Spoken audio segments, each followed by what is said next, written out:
another episode of the CDP Growth Show. On today's episode, I'm joined by Tukan, who is the current founder of LeadSift. Tukan, how you doing? Good. How are you? I'm doing super well. Now, Tukan, before we kind of dive into the main part of the podcast, just give my audience like a really quick 30-second rundown of, first of all, what LeadSift is as a platform, and then kind of really who you guys serve with the platform. Sure.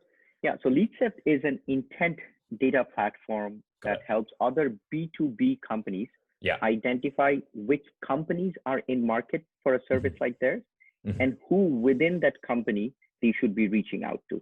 So that's really what we basically do. And our market is predominantly within these B2B companies. B2B tech companies are the marketers. Makes sense. Okay. And to kind of give the audience a little context around, kind of what made you start LeadSift, I'd be really interested to hear kind of that journey and really kind of what made you want to kind of enter into the kind of intent world. Sure. I guess when we started the company, we were the founders. Our background was in computer science and more specifically around data mining. So we didn't really understand what intent was, or we didn't think through that. But what we were excited about, the problem was, we were excited about mining massive amounts of unstructured data that was available publicly. Makes sense. And picking up signals from there. While picking up the signals, and while we were thinking about starting this company, we realized these signals could be used in helping other organizations better engage their current customers and prospective buyers based on these signals we were finding. And that's where the thesis and the mission of the company is to mine massive amounts of unstructured data to predict which companies are in the who are in the buying journey, and basically engage them. And that's what intent really is. Just for some additional context, original vision based on this, when we started out, was focused not for B2B MarTech. It was more for companies, the Fortune 500 or Fortune 1000 companies. So for example, for Ford Motors, we would predict who was going to buy a new truck. Interesting. What did the buyers look like? We did the same thing for LG, MasterCard, you name it. We were predicting who the buyers were going to be. That's where the first thing was. And about 3.5 years ago, we pivoted from that space into a B2B landscape.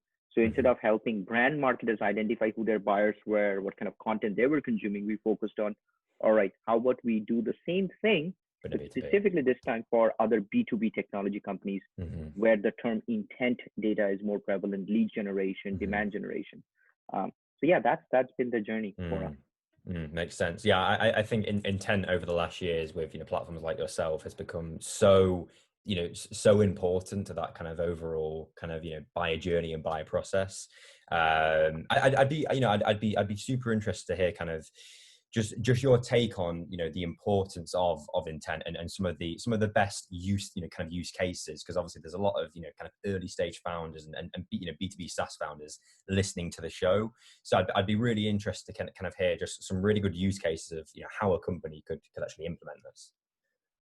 Yeah, I mean, see, we have a philosophical view of the whole idea of intent.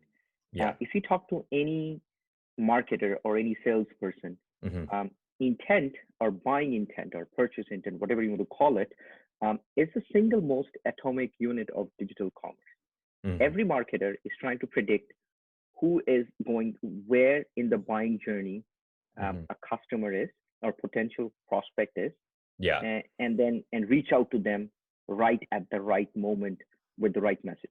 That is the single most important thing every marketer is doing. Right? And it has always been the most important thing. To give you an example, Google is probably the engine that has figured out a way to capture and serve intent. Meaning you go to Google, you search for a specific term, and if you're looking to buy something, you go to Google. So Google captures the intent and serves you an ad or relevant content. So it has always been super important. But from a B2B perspective, you are not getting the data from Google. Google's not sharing with you who's going to Google and search for a new CDP solution or a new marketing That's automation where you tool. come in. They are search, right? That's when companies like us come in, where we are basically trying to look at different signals available on the public web and stitch together a picture saying, oh, they did this, this, and this. Chances are these 4-5 companies might be in market at this given time for a solution like yours. To give you a specific example, the way we figure out intent, and there are many signals. There's no one signal of predicting intent, right? There's lots, so a signal could be, and let's take the example of a CDP company, right? Anytime someone is engaging with a CDP provider, that could be something interesting. And let's say you also found out that company that was engaging with CDP recently raised funding 6 months ago, and they were also researching on the term customer data platform, and they were hiring for a new digital marketing person where the experience needed was prior CDP experience. Once you get all that information, which all of that can be available publicly, if you get all of that data, then you can start getting the idea saying, oh, they are hiring for someone with CDP. They were researching about CDP. They were engaging with a competitor of ours, and they raised funding. So they're growing. All of that together gives you an indication that this is the company that I should be going after. And look, there is, in your total addressable market, there could be 10,000 companies that can potentially buy. But only a certain subset that actually want, at a certain given time. That's right. So that is an example. So that's the kind of information that we automatically, our algorithms collect, crunch through, and then basically send that information directly to your CRM or marketing automation saying, hey, these are some companies that this week were showing interest. Pay close attention to them. And once you do, it's not guaranteed that they're going to buy from you. I wish that was the case. But we are basically making a prediction based on these signals, which basically increases your odds of them going, yes, I am in the buying journey. Hence, if your messaging is right, the chances of me engaging with you goes up. We have seen anywhere between 50 to 500% increase of them engaging back with you. So yeah.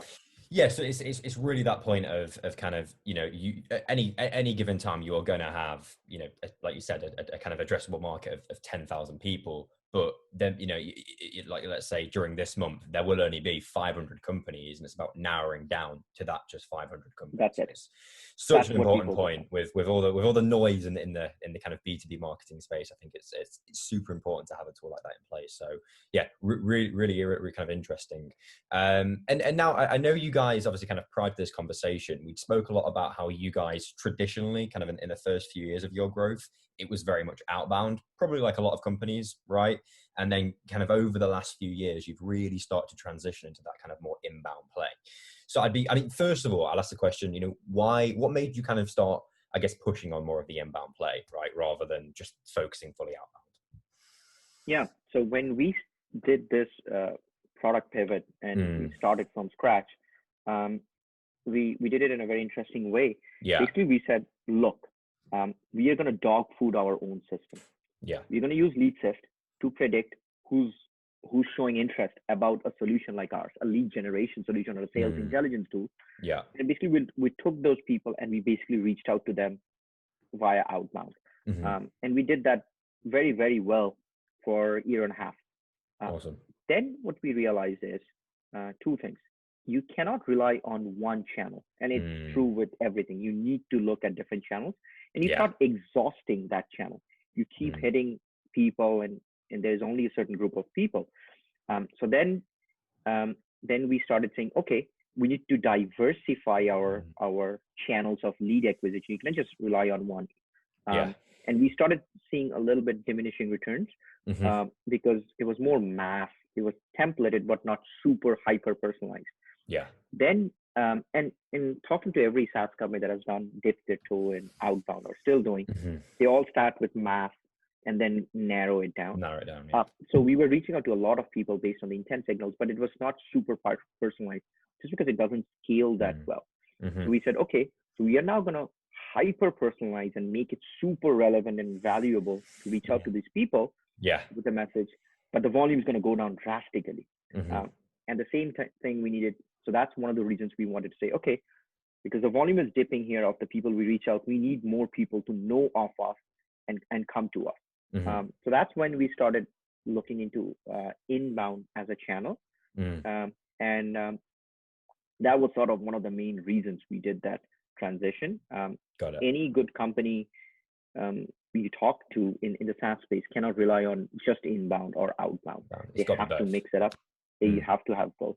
And even in outbound, there could be multiple channels: email, phone, LinkedIn. In inbound, you can have organic content. You can have that driven through SEO. Then you have paid, and even in paid, you have LinkedIn, Facebook, Google. So there is multiple ways, layers to it. Yeah, makes sense. Yeah, I think again, it's always, I think probably in them early stages, I think focusing on, like you said, maybe outbound or inbound and getting one channel working really, really well. But then you get to a point where you have to have both channels working, together to really kind of hit that scale point. You've got a point. See, the thing is, again, from an early stage founding perspective, like let's say you have a product, the first thing you need to do is, even before you have channels, right? You have to figure out, does this product work? Is this working? Is there a need for it? So you need to prove it out as soon as possible. That's like startup 101. And there's only two ways to do it. One, you do outbound. You target it, reach out to your buyer personas, and you basically track how many of them respond, how many of them book a meeting, how many of them close, how many of them use. Either you do it through that, or you run paid ads. Your content marketing strategy is not going to get you leads overnight. It's a long form game, right? So there's only two ways. We decided to do the outbound route.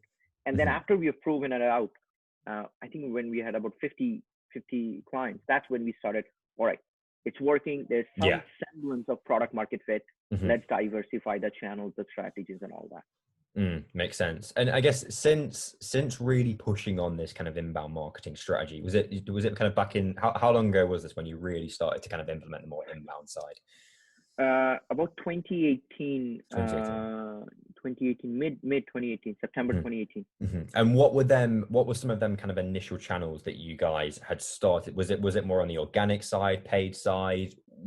How did you kind of, because there's so many ways, right, that you can approach inbound, like you just said. Yeah. What were some of them initial channels for you guys that were really good traction channels for the inbound play? Organic primarily, and we always were running paid media on Facebook. Got it. And some LinkedIn. The first thing that we did was basically our original website was an Insta page, one page, landing page. Landing page, yeah. That's it, with a form, two forms, call to action, super simple. So one of the things was we gave it a facelift, they built a custom WordPress website with different sub pages and things like that. That's one thing we did. Then what we did was we doubled down on organic content, started creating blogs and things like that. As everyone else would do, that's the lowest hanging fruit. To be honest though, I am not a big believer in just creating content for the sake of creating content, even though we are guilty of it. Completely agree. Yeah. So we've been doing that. We still try to post one content based on different search terms or whatever industry.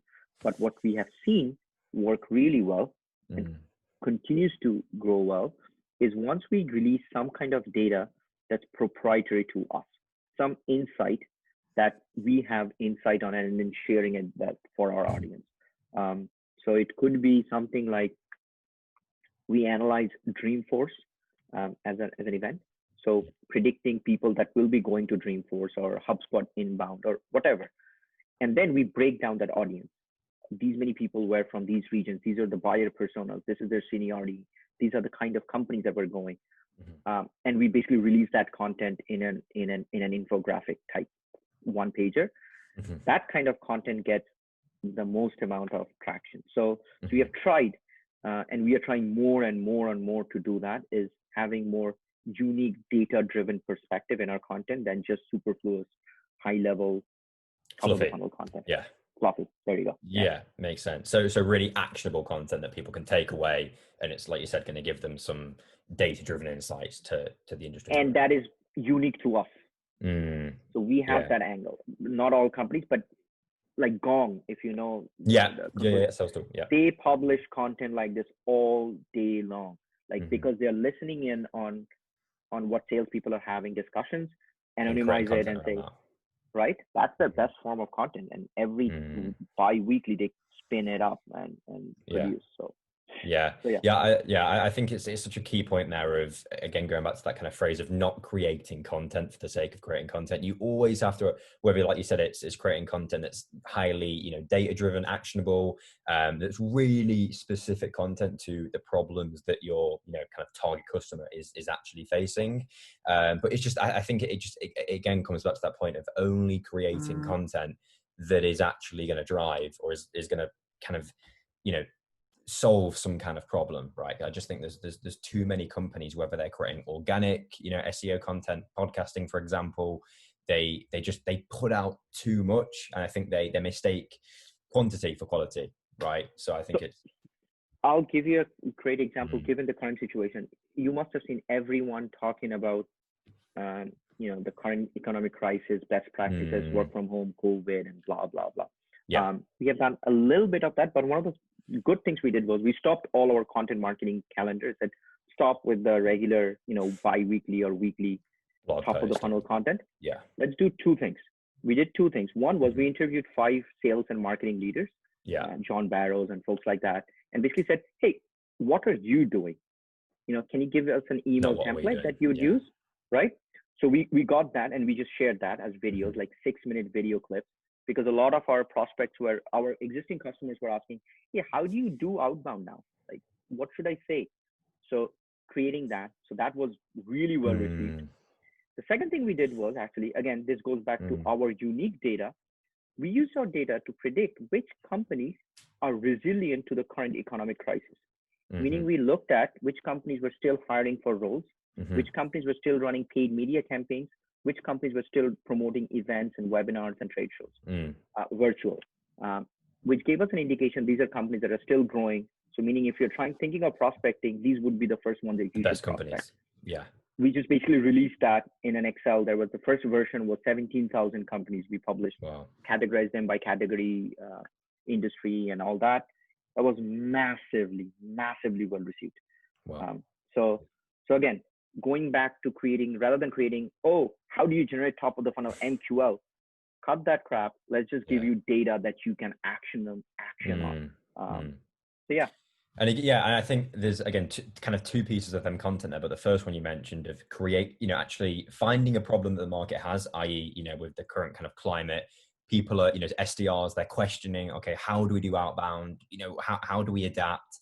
That point there of bringing on industry experts and not just kind of being, not just shouting as a company. I think a lot of companies, they make the mistake of just shouting on their own, right? They're on their own island, they're creating their own content. It's just them.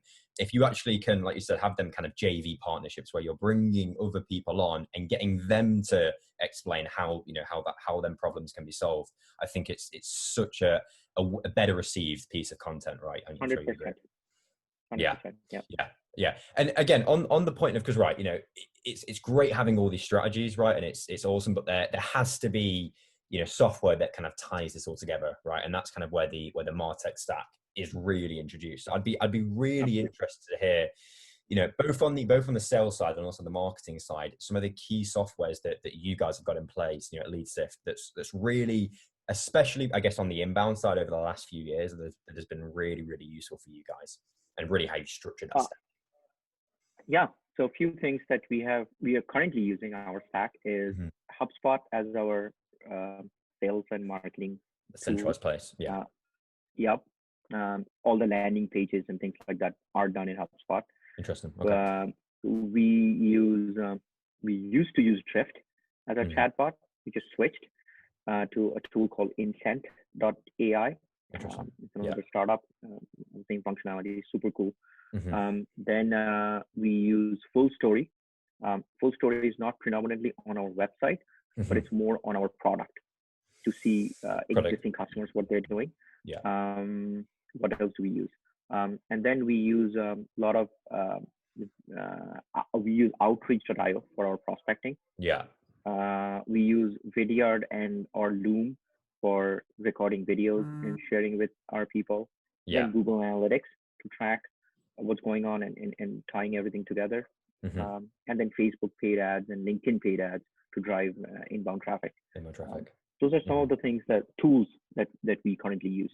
from an inbound perspective. Inbound perspective. Okay, makes sense. And you know, something that you said that obviously prior to this podcast that really, really stood out to me that I've not heard anyone say before, and I think it's such an important point, is you mentioned how a lot of companies they want to jump to, you know, building the tech stack, adding in all the softwares, and just going a little bit kind of trigger happy with you know, adding in all these, paying for all these different softwares. And you said to me, you know, before you even consider what softwares you're going to put in place, it's the employee stack that's going to matter the most. And I think it's such a key point of actually, you know, not jumping to the kind of shiny softwares, but first of all focusing on the roles first. So I'd be really interested for you to kind of just elaborate on that point so the audience can kind of hear really what that means. Totally. I mean, and it applies specifically for early stage companies when you're starting off. Yeah, whether of course. You just pivoted and you're starting off, you just raised funding and you're starting off. One of the biggest mistakes that a lot of tech founders do is just hire a senior salesperson or a marketing agency and say, go sell. Yeah. You know, marketing agency will automatically create content and streams of leads will coming, and the salesperson is going to be kick ass and sell your product, you know, through the roof. But that doesn't happen ever. And the simple fact being, when you're starting off, your product is at a very nascent stage. You do not have a very well-defined buyer persona. All the tools are not there, or the processes are not there. So you're setting yourself up for failure, expecting someone external coming in and just selling it, right? So that is the first and most important thing. Before you choose your tools, choose the employees that you hire. And this is what I tell everyone as a founder is, you need to be doing the sales yourself in the first phase. Until you do your sales early on, there's no, it doesn't matter who you bring in on your salesperson, and it's no fault of theirs. They just cannot, it just will not work. After you've sold your first 10, 20, 50 units of whatever product you have, physical, hardware, software, service, it doesn't really matter. Then you have an idea of the sales process, the objections, the buyer persona, the ICP and everything.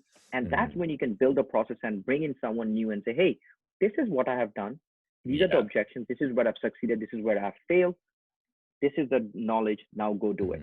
So now the salesperson comes back to you and says, hey, it doesn't work. Your product sucks. I cannot sell. Then you can call their BS out and say, no. I did it. Let's figure it out. So you've got that anchor point. You've got that anchor point as a founder. Yeah, exactly. And you've proven it out. So that's number one. And everything else comes from there. Look, tools do not make a company successful, right? It helps. It definitely helps. It's tools for a reason, right? It's called tools for a reason. Yeah, exactly. So yeah, makes sense. And would you, again, in them early stages, you know, let's say we've got a new B2B SaaS startup theoretically, right? They've kind of got to that point where, you know, as a founder, they've got that first kind of, 50 sales right there. They're starting to bring people in. What's the next step from there in terms of looking at softwares, focusing more on the MarTech side? You know, just because again, I think there's lots of founders out there, like, you know, they get a big raise, they raise a big, seed fund, and they start going crazy with all these softwares and paid channels. So I'd be really interested to hear kind of how, what again, from your opinion, what should the next steps be from that? Yeah, I would say, early on, you figure out which buyer persona your messaging resonates with, which audience. And from there on, you figure out, okay, what's the best way to reach out to these audiences, whether it's LinkedIn or like if you're reaching small businesses, mom and pop shops, LinkedIn is not your place. It'll be Facebook. That's your hypothesis. So run an experiment, paid ads, or do whatever you want, and then see it works. So to take an approach like a data-driven approach. Start off by knowing who your ideal customer profile, where you've gotten initial traction, then have a hypothesis saying, okay, I believe my audience lives here. This is what I'm going to do. This is where how I'm going to reach out, run the test, and then see how it, and then from there on, iterate from there on. In terms of tools, you would need a CRM. HubSpot does a pretty good job at their CRM. It's free. That's how they get you. They're a marketing automation system. I don't know if you need HubSpot or something, but something that can have all your leads in one centralized place. One centralized place. someone who you can segment and send outbound emails to, and then those are like basic tools that you need to have. We use a version of some kind of an sales coaching tool that listens, and we have used Chorus, we have used Avoma.ai, few tools just to track what happens. So that's helpful, just so you can monitor and things, activities. And then I think, and this I touched upon, one of the challenges that we do not have, we have probably not hit that scale, is you need a CRM to track your sales activities. Marketing does a good job, but you need some kind of a tool that can tie in, the attributions of it, what's going on with a lot of these anonymous visitors that are coming to your website, so that you can segment your audience, and then ideally like a good dashboarding tool where it can show you all the major KPIs that you need metrics to and keep the metrics, like MRR, top the number of MQLs by channel, and time spent, and almost like a chart mogul, almost like a kind of like chart mogul like tool. That's right. Gives you that view. That's right. Yeah, makes sense. Yeah, I think I think that's actually a really key point there of just being able to see the full picture. Is I mean, it's crucial at any point in the company, but I think as you're growing, it's so important that day by day you're seeing which channels, when as a startup, things are changing so quickly, and channels are changing so quickly. So I think it's so important that you have that full stack view of exactly what's going on, right? And it's so important because if you're working from a marketing perspective, someone can say, oh, we generate 2,000 leads this month, great number, MQL 10x growth or whatever. But then what you noticed was, out of those 2,000, less than 50% were a fit that your salesperson even spoke to, and then out of those 50%, maybe 0 converted. So that's useless. So it's having those kind of metrics. Super important. Helps with that kind of full funnel alignment. So both the marketing and sales are kind of on that same page of, okay, marketing got us 2,000 qualified leads, but sales only converted, X percent. So I think it's a good tool for that kind of full company alignment. I agree with that. Yeah. And I'd say probably over the last few years, we're really starting to see quite a lot of companies start to adapt, kind of adopt these kind of CDP like platforms, right? And they're becoming quite popular within the kind of startup ecosystem, right? Of companies using them for kind of obvious reasons. But I'd just be really interested to kind of get your perspective on, where the fit is for a CDP, and just kind of your overall perspective on CDPs. Yeah. We have customers in the CDP space. I realized that after we had this chat. So I think CDPs are almost a no-brainer for if you're in a B2C space. If you have a lot of consumers that are doing self-serve, where you do not know their information until they buy something. So having that, and from a B2B perspective, it's also useful, specifically if you have a lot of anonymous data that you, like CRM is all de-anonymized, right? Like you know exactly who they are, how many times.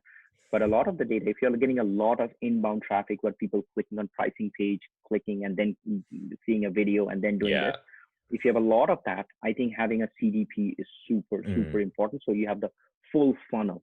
Right now, like for example, we have a marketing automation, we have a sales system. So we only know how many people came to the landing page, filled out a form, and then from the form, how many people attended the webinar, how many people of those we spoke to requested a demo.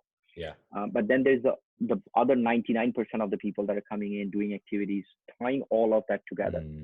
I would love to know how many people that signed up for the webinar, how many other websites, how many other pages they clicked, how many times they have visited our website, what they clicked on, how much time spent, how many, what's the frequency, and those kind of things. So I think that becomes important. So CDPs would become important, I think, once you have reached your initial product market fit.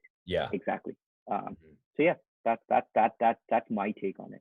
Yeah, I agree. I think it's really good. And I think what we're going to start to see a lot kind of happening over the next few years is companies really starting to get that full funnel picture of the micro actions that are happening, and not just tracking the kind of, funnel to funnel kind of level, if that makes sense, and really being able to see that, you know, this customer over here clicked on this and they did this and they did this. I think having that really good kind of view of the customer journey is going to become super, super important. So, yeah. And the other thing, and I might be wrong, historically CDPs have been used by bigger brands, right? Like where they have millions of traffic. Correct. Yeah. Website. So I think there might be, right, big e-commerce companies, they all use CDP to personalize the experience and all that. Yeah.